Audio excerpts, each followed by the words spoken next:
네, 하나님의 말씀 누가복음 1장 누가복음 1장 67절입니다. 89쪽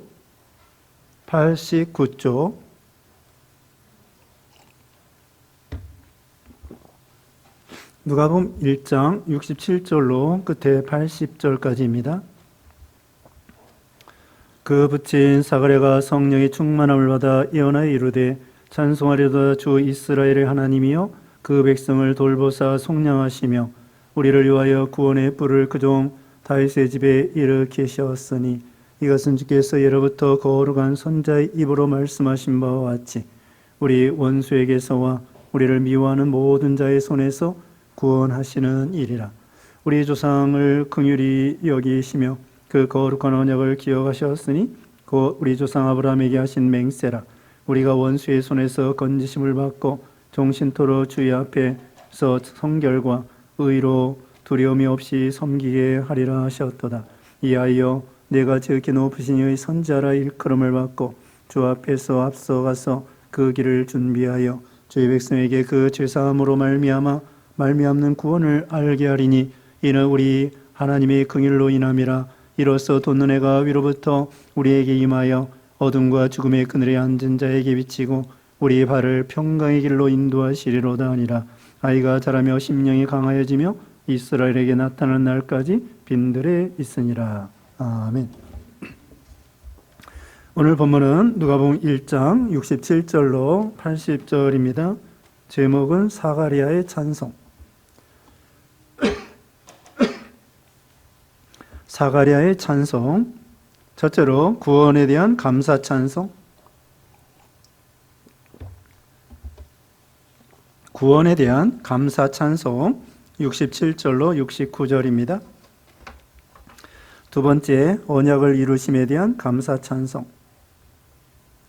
언약을 이루심에 대한 감사 찬송 70절로 73절.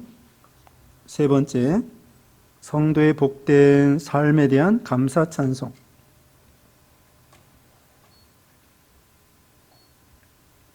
성도의 복된 삶에 대한 감사 찬송 74절로 80절입니다.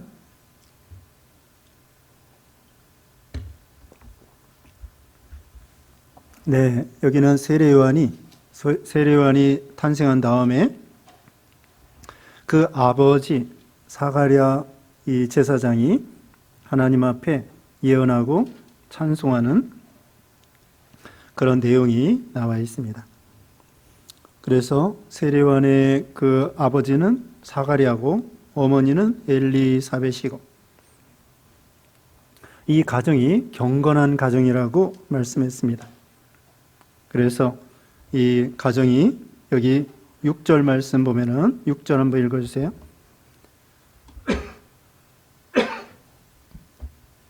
이 두 사람이 하나님 앞에 의인이니 주의 모든 계명과 규례대로 흠이 없이 행하더라. 네, 하나님 앞에 의인이고 계명과 규례대로 흠 없이 행하고 또 제사장으로서 또 하나님께 기도 많이 하고 이런 이 경건한 그런 가정에서 이 또 경건한 세례 요한이 탄생하게 되었습니다. 그리고 그 이제 중간에 이 마리아에게 또 가브리엘 천사장이 26절 이하에 보면은요, 마리아에게 가서 예수님이 잉태할 것을 예언해 주었습니다. 그래서 내가 사내를 알지 못하는데 어찌하여 이 일이 있으리까? 그러니까 성령의 능력으로 그 예수님을 잉태할 것을 가르쳐 주고 마리아가 주의 여종이 오니 말씀대로 내게 이루어지이다. 38절에 그랬습니다. 그리고서는 마리아가 이 엘리사벳을 방문했어요. 엘리사벳을 방문했는데 그래서 여기 41절 읽어보세요. 엘리사벳이 마리아가 문안함을 들음에 아이가 복중에서 뛰노는지라 엘리사벳이 성령의 충만함을 받아. 네. 자, 마리아가 예수님을 잉태한 다음에 자기 친족인 엘리사벳을 방문했습니다. 엘리사벳은 이미 6개월 전에 그 세례 요한을 잉태하고 있었죠. 예수님이 6개월 뒤에 이제 마리아를 통하여 잉태하게 되는데, 그래서 6개월 후에 이제 마리아가 예수님을 잉태한 다음에 찾아갔습니다. 그랬더니 그 엘리사벳의 복중에 있는 세례 요한이 뛰놀았다, 그렇게 말하고 있습니다. 벌써 성령으로 알아본 것이죠. 그리고서는 46절부터는 마리아가 하나님을 찬양하는 그런 내용이 나와 있습니다. 이제 오늘 본문 67절, 그 부친 사가랴가 성령의 충만함을 받아 예언하여 이르되 찬송하리로다 주 이스라엘 하나님이여 그 백성을 돌보사 속량하시며. 네, 하나님을 찬송하는데 하나님이 그 이스라엘 백성들을 돌보아서 속량해 주시는 것을 찬송했습니다. 속량이라고 하는 것은 종이나 노예의 상태에서 값을 주고 해방, 자유를 주는 것입니다. 그러니까 종으로 있는 사람을 그 주인에게 값을 지불하고 사내는 것입니다. 값을 지불하는 거예요. 우리 예수님께서 우리를 위해서 그 피를 흘려주시고 갚아주시고 우리를 죄에서 건져내 주신 것입니다. 그래서 피로 값주고 사내 주셨다는 거예요. 그럼 피값을 어디다 물어줬느냐? 하나님의 공의의 법. 하나님의 공의의 법에 의하면은 죄값은 사망이에요. 그러니까 우리가 죄값으로 사망을 당해야 되는데 예수님이 그 법의 요구를 충족시켜 주신 거예요. 하나님의 공의의 법, 죄값은 사망이라고 하는 그 법의 그 요구를 예수님이 다 해결해 주셨습니다. 우리 죄를 짊어지시고 대신 죽어주셨기 때문에. 그래서 예수님의 피값을, 우리 예수님께 피를 흘려서 값을 치르시고 우리를 속량해 내셨다, 죄에서. 69절, 우리를 위하여 구원의 뿔을 그 종 다윗의 집에 일으키셨으니. 우리를 위하여 구원의 뿔을 다윗의 집에 일으켰다고 했습니다. 구원의 권세를 가리킵니다. 구원의 능력. 구원의 능력을 다윗의 집을 통하여 일으켜 세워주신다는 것입니다. 그러니까 우리 예수님이 다윗의 자손으로 오신다는 거예요. 다윗의 자손. 그렇게 예언대로 되었죠. 그래서 마태복음 1장 1절에는 뭐라고 했습니까? 아브라함과 다윗의 자손 예수 그리스도의 족보라. 아브라함과 다윗의 자손 예수 그리스도의 족보. 마태복음 1장 1절에 나와 있죠. 여기 이제 다윗에 대해서 나오는데요. 이제 조금 내려가다 보면 73절에는 아브라함에 대해서 나옵니다. 아브라함에 대해서 이와 같이 하나님께서 아브라함에게 약속하고 다윗에게 약속한 대로 그리스도를 보내주시게 된 것입니다. 자, 이제 70절 말씀에 이것은 주께서 예로부터 거룩한 선자의 입으로 말씀하신 바와 같이 예수님이 오신 것은 그냥 어쩌다가 오신 것이 아니고 구약시대의 선자를 통하여 예언된 대로 약속된 대로 예수님이 오셨다는 거예요. 우리가 고린도전서 15장 배웠는데요. 예수님은 성경대로 오시고 성경대로 죽으시고 성경대로 살아나셨다. 이사야 7장 14절에는 이사야 7장 14절에 보라 처녀가 잉태하여 아들을 낳을 것이요 그 이름은 임마누엘이라 하리라. 네, 우리 예수님이 처녀를 통하여 오실 것 이사야 7장 13절에 예언되어 있죠. 또 예수님이 고난당하실 것 이사야 53장에 나와 있고 또 시편 22편에 나와 있고 또 새벽에 우리 배웁니다마는 나무에 달린 자마다 저주를 받은 자이다. 그 예언의 말씀대로 예수님이 십자가 나무에 달려서 우리 대신 저주의 십자가를 지시고 우리를 구원하실 것 다 예언된 대로 이렇게 오신 것입니다. 그 다음에 71절에 우리 원수에게서와 우리를 미워하는 모든 자의 손에서 구원하시는 일이라. 네, 원수에게서, 그러니까 하나님을 대적하는 사람들, 그리고 그런 세력들, 그리고 또 더 나아가서 마귀 원수, 거기서 우리를 구원해 내신다는 것입니다. 예수님의 이름이 구원자라는 거예요. 예수, 구약 성경에는 여호수아입니다. 여호수아. 여호수아라는 이름하고 예수라는 이름하고 같은 거예요. 구원자. 그래서 마태복음 1장 21절에 뭐라고 그랬죠? 예수님의 이름을 가르쳐 주면서 천사가 그 요셉에게 말해 주면서 자기 백성을 저의 죄에서 구원할 자라. 그래서 그 이름을 예수라 하거라. 마태복음 1장 21절에 나와 있습니다. 그래서 예수님 이름 자체가 구원자라는 거예요. 그러면 그리스도는 뭐죠? 그리스도. 그리스도는 신약 성경에는 그리스도고 구약 성경에는 메시아라고 하는 건데, 구약 성경의 메시아, 신약 성경에는 그리스도. 기름 부음을 받은 자다. 기름 부음을 받은 자라, 그런 뜻인데, 구약 시대의 선지자, 제사장, 왕이 기름 부음을 받았습니다. 우리 예수님이 그런 기름 부음 받은 자로 오신 거예요.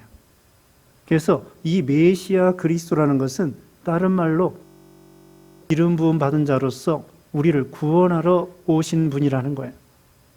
구세주라고 하는 뜻이에요. 그래서 선지자, 제사장, 왕으로 우리를 구원하신다, 그것입니다. 이제 72절 읽어주세요. 우리 조상을 긍휼히 여기시며 그 거룩한 언약을 기억하셨으니 곧 우리 조상 아브라함에게 하신 맹세라. 네. 그 다음에는 하나님이 긍휼히 여기셔서 거룩한 언약을 기억하셨는데, 아브라함에게 하신 맹세 언약입니다. 아브라함에게 창세기 15장 5절에 보면은 내 자손이 하늘의 별과 같이 많아지겠다. 아브라함이 한 80세쯤 되었는데요, 자식이 없어요. 딸도 없어요. 나이는 80세쯤 되고 자기 아내는 70세쯤 되었는데 원래부터 사라는 아이를 못 낳아요. 그런데 하나님께서 아브라함에게 네 자손이 하늘의 별과 같이 많아지겠다 그러는 거예요. 그러니까 아브라함은 무조건 예, 믿습니다 그런 거예요. 참 믿기가 어렵죠. 믿을 수 없는 중에 믿고 바랄 수 없는 중에 바란 거예요. 그 네 자손이 하늘의 별과 같이 많아지겠다는 것은 뭐냐면요, 그 네 자손이라는 것은 그리스도를 가리켜요. 갈라디아 3장 16절에 나와 있습니다. 그러니까 이것입니다. 아브라함이 지금 나이가 많은데 하나님께서 아브라함을 선택하여 네 자손 가운데에 그리스도 보내주겠다. 네 자손 가운데 그리스도 보내주겠다. 지금 아이가 아무것도 없어요. 근데 아브라함이 예, 믿습니다. 그래서 이 아브라함이 믿음의 조상이 된 거예요. 아브라함이 여러 가지 믿음이 있죠. 본토 친척 아비집을 떠난 거, 그 다음에는 독자 이삭을 바친 거, 그 다음에 소돔 고모라를 위해서 기도해주고 자기 조카 롯을 구원한 거, 또 물질 문제 때문에 싸우지 아니한 거, 믿음이 좋은 게 많이 있습니다. 그런데 그 중에 제일 중요하고 기본적이고 중요한 믿음이 뭐냐면은 오실 메시아를 믿은 거예요. 믿을 수 없는 중에. 자기가 아이가 없는데, 늙었는데, 자기 아내도 원래부터 아이 못 낳고, 근데 하나님의 약속을 믿고서는 내 자손 가운데 그리스도 보내주겠다. 예, 믿습니다. 그러니까 하나님께서 아브라함에게 너 의인이다. 그러니까 우리가 믿을 수 없는 중에 아브라함이 오실 메시아를 믿은 것처럼 오늘날 우리도 예수님을 믿으면은 아브라함의 자손이에요. 예수님을 믿으면 우리가 다 아브라함의 영적인 자손이란 말입니다. 우리도요, 2000년 전에 오신 예수님을 믿은 거예요. 아브라함은 2000년 후에, 그 당시에 2000년 후에 예수님이 오신다 말도 안 했어요. 역사적으로 말하면 아브라함의 2000년 후에 예수님이 오셨습니다. 그렇게 까마득하게 후에 올 예수 그리스도를 아브라함이 믿은 거예요. 참 믿음이 대단하죠. 근데 우리도 2000년 전에 예수님이 우리를 위해서 오시고 죽으시고 살아나신 걸 믿잖아요. 그것도 대단한 믿음인 거예요. 여러분이 예수님 십자가 죽으실 때 봤어요? 예수님 못자국 만져봤어요? 아니에요. 그런데 우리는 믿어요. 아브라함이 2000년 후에 올 예수님을 믿은 것처럼 우리는 2000년 전에 예수님이 죽으시고 살아나신 것을 성경과 성령의 감동으로 믿습니다. 그럼 하나님께서 그래, 너 믿음이 좋구나. 믿을 수 없는 중에 믿는 거구나. 그리고서는 우리 보고 아브라함처럼 너도 의인이다. 너 구원이다. 이렇게 해주시는 거죠. 믿음으로 의인이 되어 구원받는 거예요. 그래서 하나님께서 아브라함에게 약속한 대로 거룩한 언약대로 맹세대로 이루어 주셔서 마침내 2000년 후에 예수님이 오시게 되었다. 그것입니다. 그 다음에 74절에 우리가 원수의 손에서 건지심을 받고, 자, 원수 앞에서도 71절에 나왔죠. 원수가 누구예요? 마귀, 또 사망, 또 하나님을 대적하는 그런 세력들, 그런 원수의 손에서 우리를 건져주시고. 75절 읽으세요. 종신토록 주의 앞에서 성결과 의로 두려움이 없이 섬기게 하리라 하셨도다. 네, 이제는 주의 앞에서 성결과 의로 두려움이 없이 우리를 건져주시고 하나님을 섬기게 하셨다는 거예요. 하나님 앞에 이제 믿음으로 구원받은 우리들이 성결하게 살아야 되고 의로 두려움이 없이 하나님을 섬겨야 된다는 거죠. 오늘 오전 시간에도 하나님이 우리를 징계하시는 것은 우리를 거룩하게 하려고 한다고 했습니다. 성화, 깨끗하게 죄를 씻어 주시고 깨끗하게 하려고 우리를 징계하셔서 거룩하게 만들어 나가는 것처럼, 그게 하나님의 원하시는 뜻이에요. 하나님은요, 우리를 거듭나게 한 다음에, 구원한 다음에 가만히 놔두시는 것이 아니라 우리를 훈련시켜서 점점 성화시켜 나가는 거예요. 여러 가지 환경을 통하여 우리를 훈련시키는 것입니다. 거룩하게 만들어 나가는 거예요. 그래서 목욕탕에 가서도 냉탕에 갔다가 온탕에 갔다가 그러면서 이렇게 목욕을 하지 않습니까? 하나님도 우리를 여름이 되게 했다가 겨울에 되게 했다가 또 징계하시고, 요즘에는 빨래 할 때 있잖아요. 세탁기가 빨래를 하는데 예전에는 우물가에 가가지고 옷을 막 때리는 거야. 그 광목으로 된 그 무명옷 그런 거 있잖아요.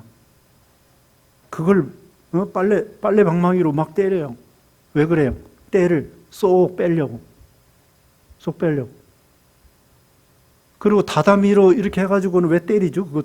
그건 저기가 아닌 것 같은데. 예? 똑바로 만드는 거예요.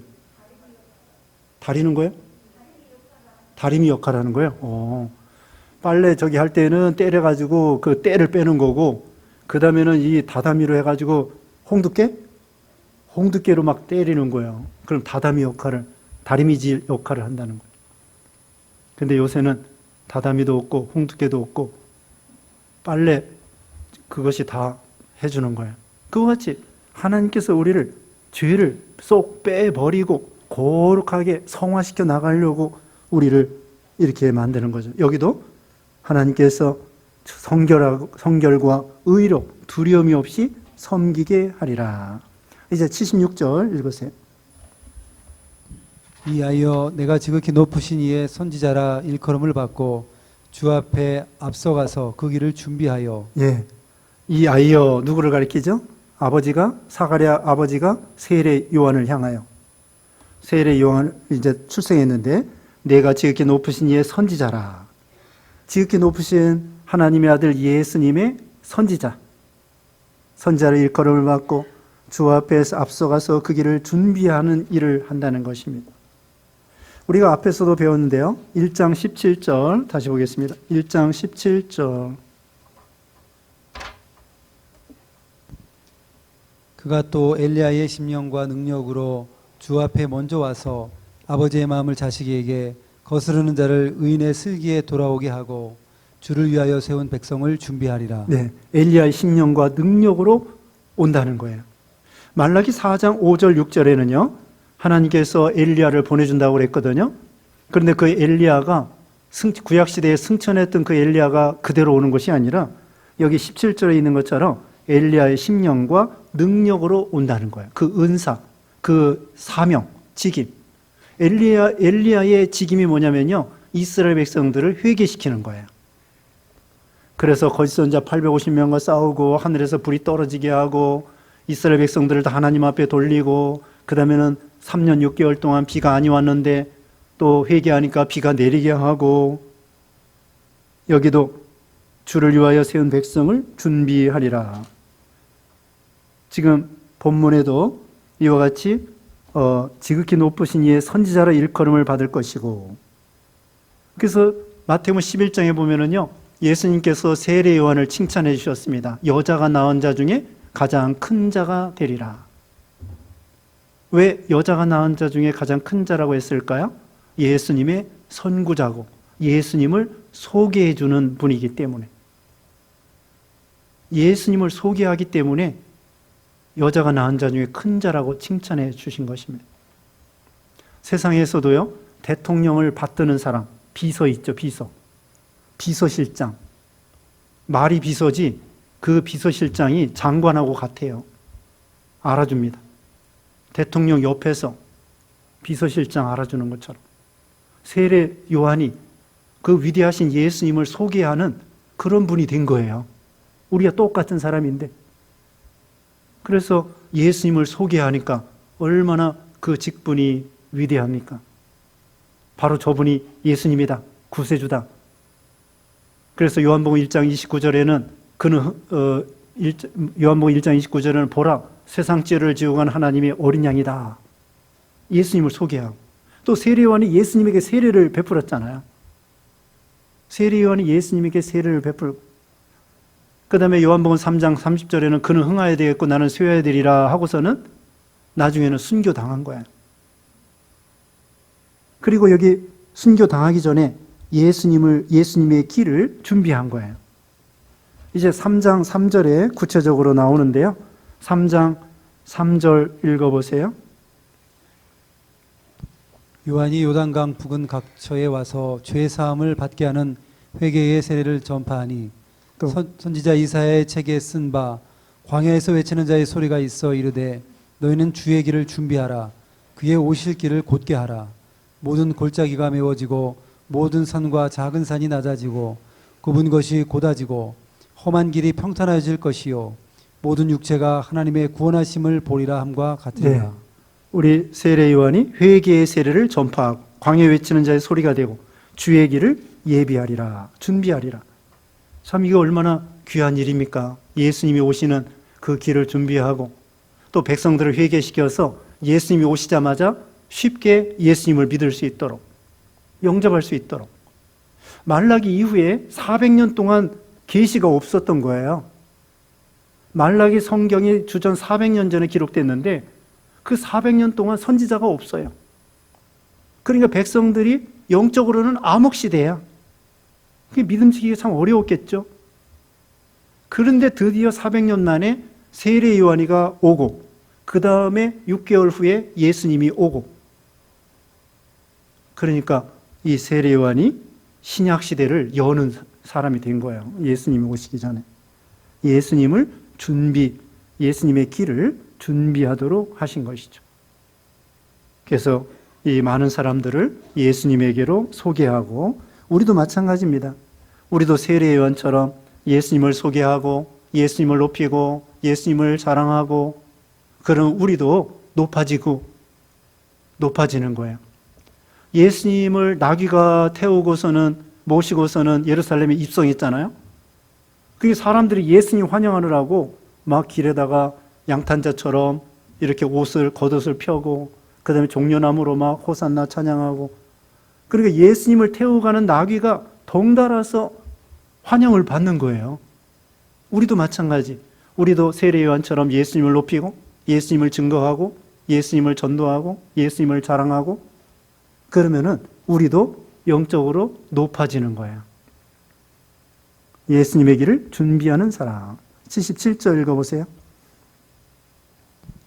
주의 백성에게 그 죄사함으로 말미암는 구원을 알게 하리니. 네, 주의 백성에게 죄사함으로 받아 구원을 알게 하는 일을 한다는 것입니다. 우리가 죄사함 받아야 구원을 받는 것입니다. 78절에 이는 우리 하나님의 긍휼로 인함이라 이로써 돋는 해가 위로부터 우리에게 임하여, 돋는 해가 오신다는 것입니다. 이 돋는 해는 예수님을 가리켜요. 말라기 4장 2절에 나와 있습니다. 우리 예수님은 영혼의 햇빛과 같이 돋는 해로 말라기 4장 2절에 나와요. 영혼의 태양으로 오시는 것입니다. 우리가 육신적으로 태양이 없으면 살 수 없는 것처럼 우리가 영적으로 태양 되시는 예수님이 없이는 살 수가 없어요. 그래서 영적으로 빛을 비추어 주시는 것입니다. 우리가 또 빛의 자녀가 되는 것입니다. 빛이 없으면 살 수 없는 것처럼 우리가 예수님 없으면 살 수가 없고, 거기 말라기 4장 2절에는 돋는 해가 떠올라서 치료하는 광선을 발해주신다고 했습니다. 치료하는 광선. 예수님께서 우리 육신의 병을 치료해 주시고 우리 영혼의 병을 치료해 주시고 마음의 병을 치료해 주시고 또 사건을 해결해 주시고 병만 치료해 주시는 것이 아니라 다시 말씀드리면 육신의 병 치료해 주시고 영혼의 병 치료해 주시고 마음의 병 치료해 주시고 또 사건을 해결해 주시고 어둠 가운데 있고 죄 가운데 있는 우리들을 또 해결해 주시고 만병의 의사가 되시는 우리 예수님, 모든 사건의 열쇠와 주권을 가지고 해결할 수 있는 능력을 가지신 예수님, 그 예수님을 보내주신다는 거예요. 이제 오셨다는 거예요. 오신다는 거예요. 그 다음에 79절, 어둠과 죽음의 그늘에 앉은 자에게 비치고 그의 발을 평강의 길로 인도하시려다. 어둠 가운데 있는 인생들, 죽음 가운데 있는 그늘에 앉은 사람들을 하나님이 빛을 비추어서 구원해 주시고 평강의 길로 인도해 주신다. 자, 마태복음 보면은요, 그 스불론과 납달리가 어둠 가운데 있었습니다. 마태복음 3장.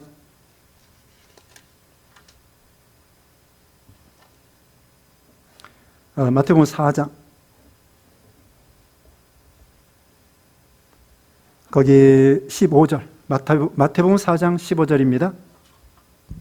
15절 스불론 땅과 납달리 땅과 요단강 저편 해변 길과 이방의 갈릴리여, 흑암에 앉은 백성이 큰 빛을 보았고 사망의 땅과 그늘에 앉은 자들에게 빛이 빛이었도다 하였느니라. 이와 같이 예수님이 가버나움에, 나사렛에서 살다가 가버나움에 가니까 그 땅이 옛날에 스불론과 납달리 지파가 있던 땅이거든요. 거기에 큰 빛이 임한다는 거예요. 흑암에 앉은 백성이 큰 빛을 보고 사망의 땅과 그늘에 앉은 자들이 빛이 비추었도다. 자, 오늘 본문에도 79절에 어둠과 죽음의 그늘에 앉은 자에게 비치고 우리 발을 평강의 길로 인도하시리로다. 예수님이 오시면서 죽음의 어둠의 그늘에 있는 인생들이 이제는 빛 가운데로 나오게 되고 빛의 자녀가 됐다는 거예요. 이게 얼마나 감사한 일입니까? 우리 한국 사람도 저기 어제 그저께인가요?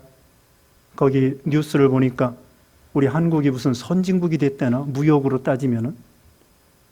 우리 스스로는 이게 선진국이 아닌 것 같은데, 근데 뉴스에는 무슨 무역으로 인해서 선진국이라고 그렇게 말을 하네요. 우리가 참 이 육신적으로도 100년 전에 생각해 보세요. 100년 전에. 100년 전에 일제시대 때 나라도 없고, 또 200년 전에 조선시대에 얼마나 가난하고 먹을 게 없고 못 배우고 가난하고 이런 나라들. 그런데 또 6.25 전쟁으로 인해서 그거 다 흑암이죠. 참 다 망하고 뭐 그렇게 먹을 것도 없고 얼마나 많은 사람들이 죽고 300만 명이 죽었는데 산에 나무도 없고, 근데 산에 나무도 저렇게 많고, 하여튼 쌀이 없어서 굶는 게 아니라 요새 다이어트 아니라고 돈 쓰느라고. 다이어트 하는 방법 간단해요. 안 먹으면 돼. 뭘 이렇게 먹으면서 또 다이어트 한다고. 간단해요. 안 먹으면 돼. 그래서 참 이런 나라가 됐습니다. 우리가 또 민주주의가 또 얼마나 발달했습니까? 이게 다 복음으로 인해서 저기 미얀마 같은 데 쿠데타 일어나잖아요. 예? 얼마나 비참합니까? 또 필리핀 같은 나라. 그 경제적으로 어렵지 않습니까? 얼마나 어려워요. 또 다른 나라, 우리나라 지금 코로나 참 이 방역하느라고 고생을 하는데 우리나라 또 의술이 또 얼마나 발달했어요. 몽골 같은 데에서 어떤 사람이 비행기 타고 치료하러 온대요. 저기 이슬람 나라에서도 그렇고 전용 비행기 타고 와가지고는 우리나라 와서 치료받고. 아니 우리나라 의사들이 똑똑한 것 같아요. 그래서 뭐 수술도 잘하고 뭐 또 성형수술도 잘하고 뭣도 잘하고 이 손기술이 이게 아주 좋은 것 같아요. 그래서 우리나라 외과 의사들 있잖아요. 수술. 이 손이 뭐 날렵해서. 우리나라 사람들이 세 젓가락으로 콩도 집어먹고. 그러니까 이게 손이 얼마나 예민해요. 바느질도 잘하고. 이 엄마들이 바느질 하는 거 그거 해가지고 의사들이 꼬매는 걸 잘하는가 봐.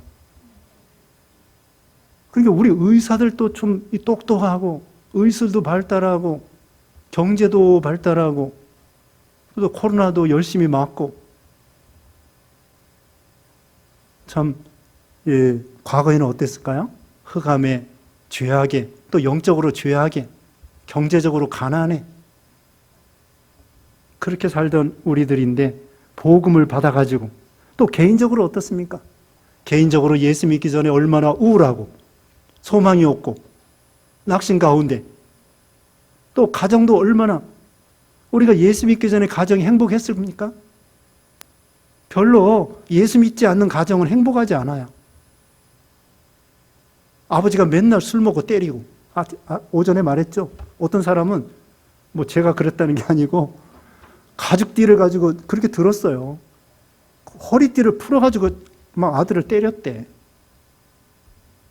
너무 그건 참 무지막지하지 않습니까? 우리가 예수 믿지 않으면 그래요. 아버지가 술 먹고 도박하고 또 축첩하고 예수 믿기 전에 참 불행한 가정이었다고. 가난할 뿐만 아니라 정서적으로도 영적으로도 얼마나 또 마귀에게 눌려가지고 맨날 무당 굿하고 그런다고 될 게 뭐예요? 된 거 없어요. 오히려 마귀 종노릇하고 조상 제사 지내고 조상 제사 지내는 거 마귀 부르는 거예요. 축복받는 게 아닙니다. 명당 찾아다니고 조상 제사 지내고 그거 마귀가 잔치하는 거예요. 잔치하는 거. 우리 예수 믿는 신자들은 조상 제사 지내고 또 명당 따라다니고 그거 하면 안 돼. 마귀가 춤춥니다. 잔치 베풀어요.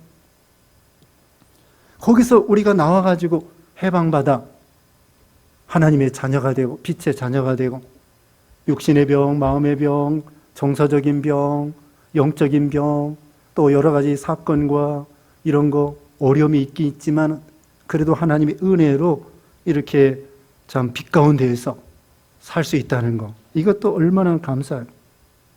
그래서 또 죽음의 종노릇하고 죽을까봐 벌벌 떨고 그런 우리들이 아니었습니까? 앞에서도 말했습니다만 박효진 장로 그 간증하는 얘기 들어보면은 자기 친구가 저 영안실에 있어 돈 많이 벌었는데 그 친구가 말하기를 예수 믿고 죽은 사람하고 예수 믿지 않고 죽은 사람하고 전혀 다르다. 예수 믿고 죽은 사람은 아무리 고통당하는 그 병에 걸렸더라도 그렇게 죽었더라도 얼굴이 천사와 같이 다. 근데 예수 믿지 않는 사람들 시체를 보면은 섬뜩하고 무섭고 그래서 천국과 지옥이 분명히 있구나. 안 믿는 친구가 그러더래. 그래서 죽음을 이기는 사망을 이기는 우리 신자들. 이게 얼마나 행복하고 참 기쁜 일입니까? 우리 발을 평강이 길로 인도하시리로다. 평안이 있습니다. 행복하고 평안하고 감사하고 기뻐하고. 그 다음에 80절에 아이가 자라며 심령이 강하여지며 이스라엘에게 나타나는 날까지 빈들에 있으니라. 세례 요한이 이렇게 자기 수양을 했습니다. 왜냐하면 사명이 크기 때문에 중차대이기 때문에 우리 예수님을 소개하기 위해서 자기 자신을 수양하고 만들고 빈들에 있으면서 기도하고 하나님 의지하고, 그래서 사명, 예수님을 소개하는 사명 잘 감당하고 그 다음에 헤롯 왕을 책망하다가 순교를 당하게 되었죠. 자, 여기 중요한 것은 하나님의 약속대로, 아브라함과 다윗에게 약속한 대로, 선지자들에게 예언한 대로 예수님이 오셔서 우리를 구원하신다. 네, 기도하겠습니다.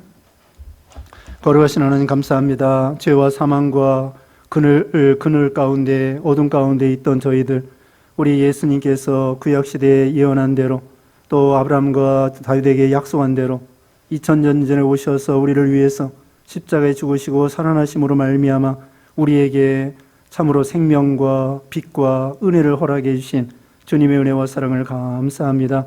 날마다 의의 길로, 성결한 길로 하나님을 기쁘게 해드리는 우리가 되게 하여 주시고, 예수님을 자랑하고 또 예수님을 높이고 예수님을 증거하는 그런 사명 감당케 하여 주시옵소서. 어둠 가운데 있는 불쌍한 심령들을 빛 가운데로 인도하는 귀한 사명 감당케 해주시옵기를 원하옵고 예수님의 이름으로 기도드리옵나이다. 아멘.